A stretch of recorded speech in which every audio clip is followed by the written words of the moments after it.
Assalamualaikum warahmatullahi wabarakatuh. Kami dari kelompok 2 ingin mempresentasikan hasil diskusi kami yang berjudul Keterampilan Dasar Mengajar. Dengan anggota kelompok, saya sendiri Ratih Tiastuti dan Muhammad Nasrullah, yang akan dibacakan oleh Muhammad Nasrullah. Ya, di sini saya akan menjelaskan sedikit tentang keterampilan dasar mengajar. A. Keterampilan bertanya. Dalam proses belajar mengajar yang dilaksanakan oleh seorang guru, tidak lepas dari guru memberikan pertanyaan dan murid memberikan jawaban yang diajukan. 1. Alasan perlunya keterampilan bertanya. Ada 4 alasan mengapa seorang guru perlu menguasai keterampilan bertanya.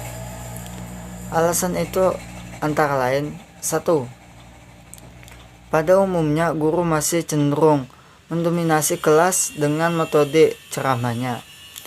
2. Kebiasaan yang timbul dalam masyarakat, kita tidak membiasakan anak untuk bertanya, sehingga keinginan anak untuk bertanya selalu terpendam. Situasi seperti ini menular ke dalam kelas. Ketiga, perubahan pendekatan cara belajar siswa aktif atau CBSA dalam kegiatan pembelajaran menuntut keterlibatan mahasiswa secara mental intelektual. Salah satu ciri pendekatan ini adalah keterampilan siswa untuk mengajukan pertanyaan tentang hal-hal memang perlu dipertanyakan. Keempat, adanya anggapan bahwa pertanyaan yang diajukan guru yang berfungsi untuk menguji pemahaman siswa. 2. Fungsi pertanyaan. A. Membangkitkan minat dan keingintahuan siswa tentang suatu topik. B. Memusatkan perhatian pada masalah tertentu. 3. Menggalakkan penerapan belajar yang aktif. 3. Komponen-komponen keterampilan bertanya. Pada dasarnya, keterampilan bertanya dapat dikelompokkan menjadi 2 bagian besar, yaitu keterampilan bertanya dasar dan keterampilan bertanya lanjut. A. Keterampilan bertanya dasar. B. Keterampilan bertanya lanjut. C. Prinsip penggunaan keterampilan bertanya. Keempat, memberikan waktu berpikir. Pada pertanyaan tingkat lanjut, waktu berpikir yang diberikan hendaknya lebih lama dari waktu berpikir yang diberikan ketika menerapkan keterampilan bertanya dasar. Yang kelima, mempersiapkan pertanyaan pokok yang akan diajukan. Pertanyaan-pertanyaan pokok yang akan diajukan oleh guru hendaknya disiapkan secara cepat sehingga urutan tingkat kesukaan pertanyaan dapat disusun lebih dahulu dan materi pembelajaran dapat dicakup secara tuntas. 6. Menilai pertanyaan yang telah diajukan. Pertanyaan-pertanyaan pokok hendaknya dinilai oleh guru setelah pembelajaran berlangsung sehingga ketepatan jawaban pertanyaan tingkat kesukaran, kualitas pertanyaan dalam mengembangkan kemampuan berpikir, dan cakupan materinya dapat diketahui dengan jelas. Yang B, keterampilan memberi penguatan. 1. Pengertian dan tujuan memberi penguatan. Penguatan adalah proses yang diberikan terhadap perilaku atau perbuatan yang dianggap baik, yang dapat membuat terulang atau meningkatkan perilaku dan perbuatan yang dianggap baik,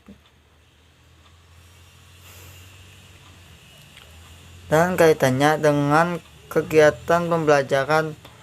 Tujuan memberi penguatan adalah untuk A. Meningkatkan perhatian siswa, B. Membangkitkan dan memelihara motivasi siswa, C. Memudahkan siswa belajar. 2. Komponen keterampilan memberi penguatan. Penguatan pada dasarnya dapat diberikan dalam dua jenis, yaitu penguatan verbal, penguatan nonverbal, penguatan tidak penuh. 3. Prinsip penguatan keterampilan memberi penguatan. 3. Prinsip penggunaan keterampilan memberi penguatan. Agar penguatan yang diberikan oleh guru dapat berfungsi secara efektif, hendaknya memperhatikan prinsip-prinsip pemberian penguatan sebagai berikut, yaitu yang pertama, kehangatan dan keantusiasan, yang kedua, kebermaknaan, yang ketiga, menghindari penggunaan respon negatif. Yang C. Keterampilan mengadakan variasi, pengertian dan tujuan. Variasi adalah keanekaan yang membuat sesuatu tidak monoton. Variasi kegiatan pembelajaran bertujuan antara lain untuk hal-hal sebagai berikut. Yang pertama, menghilangkan kebosanan. Yang kedua, meningkatkan motivasi siswa dan mempelajari sesuatu. Yang C. Mengembangkan keinginan siswa. Yang kedua, komponen-komponen keterampilan mengadakan variasi. Pada dasarnya, variasi dalam kegiatan pembelajaran dapat dikelompokkan menjadi 3 kelompok, yaitu 1. Variasi dalam gaya mengajar, 2. Variasi dalam pola interaktif, yang ketiga, variasi dalam penggunaan alat bantu atau alat bantu pembelajaran. Yang D. Keterampilan menjelaskan, pengertian dan tujuan. Menjelaskan adalah penyajian informasi secara lisan yang mengorganisasikan secara sistematik yang bertujuan untuk menunjukkan hubungan antara sebab akibat yang diketahui dan belum diketahui. Kegiatan menjelaskan mempunyai beberapa tujuan. Tujuan-tujuan tersebut antara lain 1. Membantu siswa untuk memahami berbagai konsep, hukum, dalil, dan sebagainya secara objektif dan bernalar. Yang kedua, membimbing siswa menjawab pertanyaan mengapa yang muncul dalam proses pembelajaran. Yang ketiga, meningkatkan keterlibatan siswa dalam memecahkan berbagai masalah. Yang kedua, komponen-komponen keterampilan menjelaskan. Keterampilan memberikan penjelasan dikelompokkan menjadi 2 bagian besar, yaitu keterampilan merencanakan penjelasan. Yang kedua, keterampilan menyajikan penjelasan. Yang E. Keterampilan membuka dan menutup pelajaran. Pengertian dan tujuannya. Secara umum, keterampilan membuka pelajaran adalah usaha guru dalam melalui kegiatan pembelajaran. Sedangkan keterampilan menutup adalah keterampilan yang berkaitan dengan usaha guru dalam mengakhiri pembelajaran. Tujuan yang ingin dicapai dengan menerapkan keterampilan membuka dan menutup pelajaran, yaitu 1. menyiapkan mental siswa untuk memasuki kegiatan inti pelajaran. Yang kedua, membangkitkan motivasi siswa dan perhatian siswa dalam mengikuti pembelajaran. Yang ketiga, memberikan gambaran yang jelas tentang batas-batas tugas yang harus dikerjakan siswa. Yang kedua, yaitu komponen keterampilan membuka dan menutup. Ada dua, yaitu membuka pelajaran dan menutup pembelajaran. Yang F, keterampilan membimbing diskusi kelompok kecil.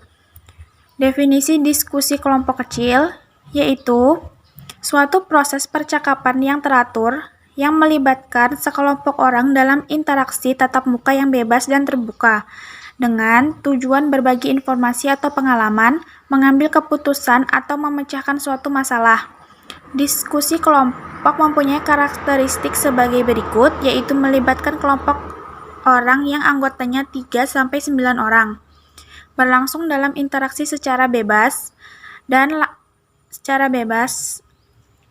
langsung. Artinya, semua anggota kelompok mendapat kesempatan untuk saling beradu pandang dan saling mendengarkan serta berkomunikasi dengan yang lain.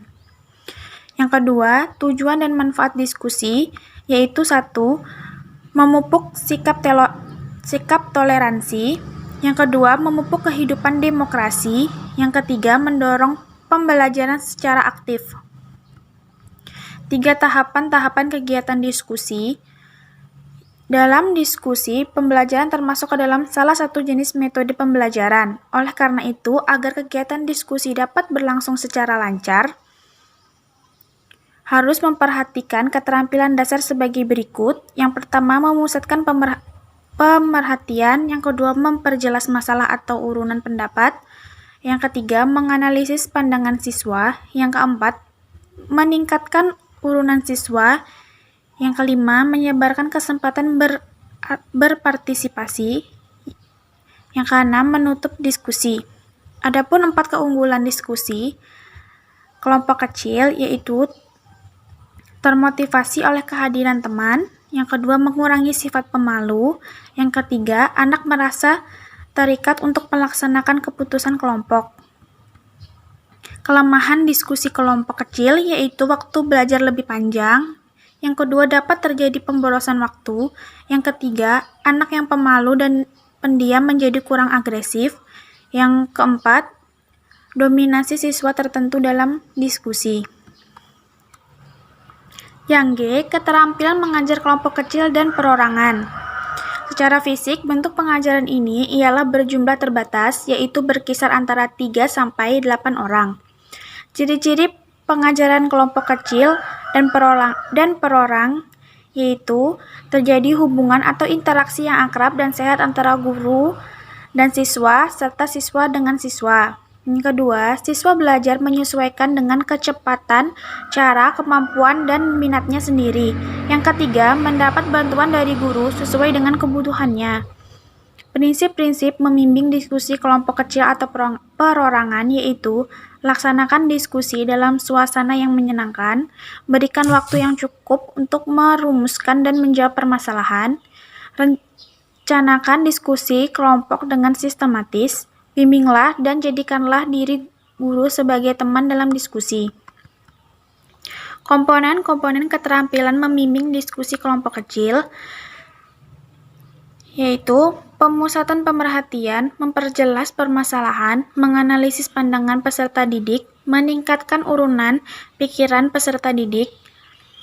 Berbagai hal yang harus dihindari guru dalam membimbing diskusi kelompok kecil yaitu memberikan peserta didik mengemukakan pendapat yang tidak ada kaitannya dengan topik pembicaraan, membiarkan diskusi dikuasai atau dimonopoli oleh peserta didik tertentu, membiarkan peserta didik tidak aktif. Mungkin sekian saja yang dapat kelompok kami presentasikan. Mungkin dari teman-teman ada yang ingin bertanya, dipersilakan untuk bertanya. Dan saya akhiri presentasi saya pada hari ini. Salah hilaf mohon dimaafkan. Wassalamualaikum warahmatullahi wabarakatuh.